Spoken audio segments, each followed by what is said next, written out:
Hello and welcome back to episode 16 of The Human Condition. Today we're embarking on a deep dive into something so familiar it's almost invisible. Yet, turns out it might be surprisingly profound.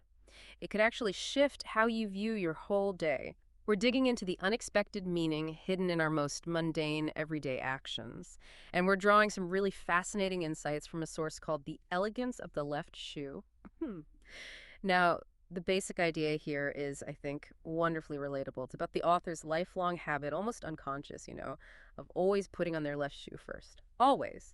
But here's where it gets really interesting. They talk about how if they ever say, put the right shoe on first, everything just feels fundamentally off. Yeah, like the rhythm is broken. That's how they put it. The whole day doesn't sit right. It's that nagging feeling that something's just been out of sync. I think most of us know that feeling, right? Even if we can't quite name why. Yeah. Exactly. And what really struck me is that the author argues it's more than just, muscle memory. They're suggesting something quite a bit more fundamental is going on. They see that left shoe not just as, footwear, but as a genuine signal, almost a kind of deep orientation to the world. In fact, they go so far as to call it the first declaration of selfhood we make before exiting the house. Wow. Declaration of selfhood. That's quite something for just putting on a shoe. It is, isn't it? But think about it. In this world filled with tiny decisions we make all day, this small, consistent act becomes like our first assertion of agency. It's a quiet little, okay, I'm here. I'm starting my day on my terms.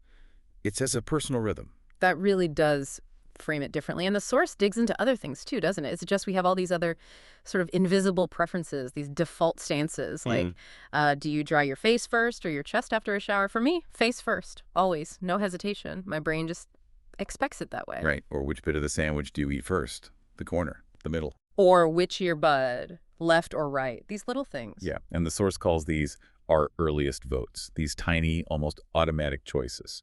So that's really our mission for this deep dive then. To kind of unpack why these actions, which seem so trivial on the surface, might actually be quite profound anchors for us, especially in a universe that feels, pretty uncertain a lot of the time. So, okay, let's pull this together. What does this all mean for us? This focus on the left shoe or, whatever our little habit is.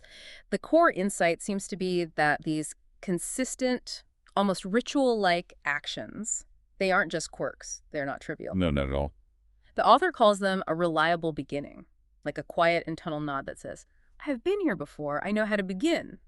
It's about continuity, maybe. Yeah. Control. Yes, precisely. And if you connect that to the bigger picture, the source suggests that when things get misaligned, when you do put the right shoe on first for once, it can feel like your body itself is sort of nudging you, saying, hang on, something is misaligned here, try again. Huh. Like an internal compass being slightly off. Kind of.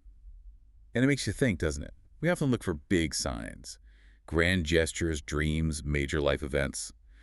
But what if, as the author suggests, the really meaningful signs were there all along, but they're small, domestic, symmetrical? Small, domestic, symmetrical. I like that. And get this, the humble shoe, in this light, is even seen as a kind of spiritual threshold.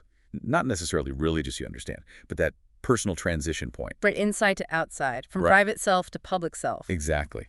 The simple act becomes this subtle moment, a gesture of readiness, maybe even a soft-footed prayer, as they put it, something that helps the author feel just a bit more human. More grounded. More grounded, yes. Yeah. It's this quiet ritual that prepares them for whatever the day holds. It really does make you reflect, doesn't it? Maybe take a moment after this deep dive, think about your own default stances. Those little habits you rely on, maybe without even realizing it. Perhaps we don't always need to grasp the whole huge arc of our lives or have some grand plan figured out. Maybe sometimes. We just need to start somewhere familiar. A reliable beginning. Yeah. Maybe we just need to trust that the left shoe or whatever your personal left shoe is will take us where we need to go. Or, maybe it won't, but still, I choose the left. Well, And that in its own quiet way, that has to count for something.